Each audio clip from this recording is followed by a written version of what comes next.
Hello and welcome to another video by our Facebook group, Gardening for Beginners. By now, you've probably dropped your tomatoes into a container or right into a raised bed or the ground. Or hey, maybe you're about to. But either way, you might be thinking, I've gotten this far, now what? What are these suckers people keep talking about? These things that sound like they devour the soul of my tomato plants. Well, rest easy, because we're going to go over that topic in great detail.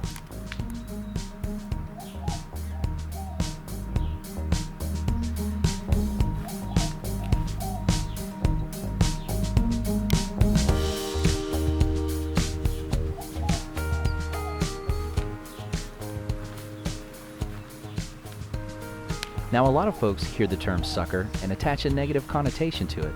That's why I made that soul-devouring joke. The truth is, they're not bad, but under some circumstances it might make sense to prune them off. In other situations, it may make more sense to leave them, and we're going to go over both of those scenarios. But I do want to stress that pruning suckers is strictly an optional step in caring for your tomatoes. So it'll probably be easier to first talk about when you wouldn't prune suckers. Let's take a look at this tomato plant. It's my bush beefsteak variety, and you'll notice it's in a 5-gallon bucket. This is what's referred to as a determinate variety of tomato plant, which means it only gets to a certain size and will produce 1, maybe 2 rounds of fruit. They get to about 3 to 4 feet tall, so about a meter or so, and once the fruit sets up from the top flowers, the plant is typically done growing. Because of their smaller size and quick production of fruit, you really can get good results from them by having them in a 5-gallon container.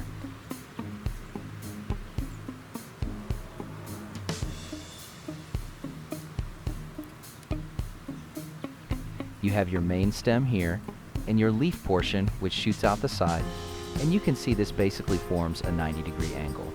The sucker is the portion that branches out at a 45-degree angle here. This is your sucker.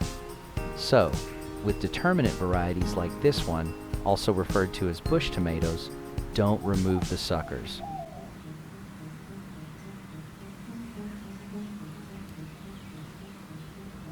Also, you can see some flowers here. Because the plant is already about 2 feet tall, I'm going to leave these buds on here to flower. The only time you should ever really consider removing flowers from a determinate variety tomato plant is if you haven't transplanted it to its final home yet and it's root bound. Root bound is when it's outgrown the container that it's in, so it started producing flowers because the roots can't grow anymore. So that would be the one exception I could think of to removing the flowers, but I don't know if I'd even do it then. You would remove them when you transplant into their final container if you decide to do so, for example, so they can focus as much energy as possible on growing a bit more. Other than that, I can't think of a situation where you should remove flowers from determinate varieties, since they really only have 1 round of fruit production. If it's already in its final spot and you're removing flowers, all you're really doing is limiting how many fruits it produces. Alright, now let's also talk about when you would prune the suckers off. This is a red cherry tomato variety, and unlike the determinate tomato plant from earlier, this one is planted directly in the ground. I don't like to plant indeterminate tomatoes in containers. They don't seem to get too big or produce much for me. Them being in the ground provides much more space for their roots to grow, and thus of course the rest of the plant too. While determinates get 3 to 4 feet tall, some indeterminate varieties can get up to 12 feet tall if you let them. Unlike determinate, these indeterminate tomato plants will continue to produce until a frost hits them and kills them. So instead of just 1 round of tomatoes, these will have many.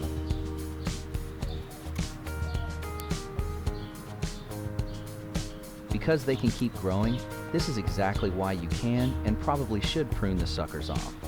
If the sucker is small enough, remove it by holding it with your thumb and first finger, and then press your thumbnail against the side of your first finger, like so.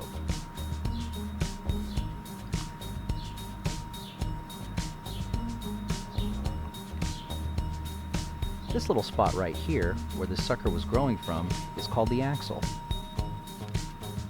If the sucker is too large, carefully use a hand pruner to remove it. I don't recommend using a knife, as you could accidentally damage either the stem or remaining branch, or accidentally hurt yourself.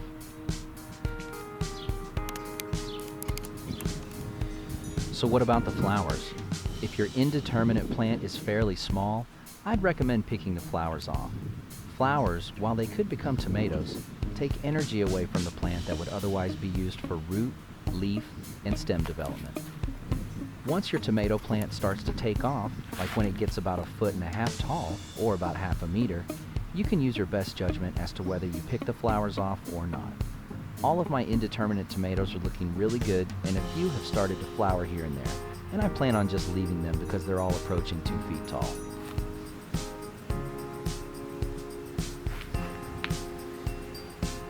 Well, that's pruning and picking flowers off in a nutshell.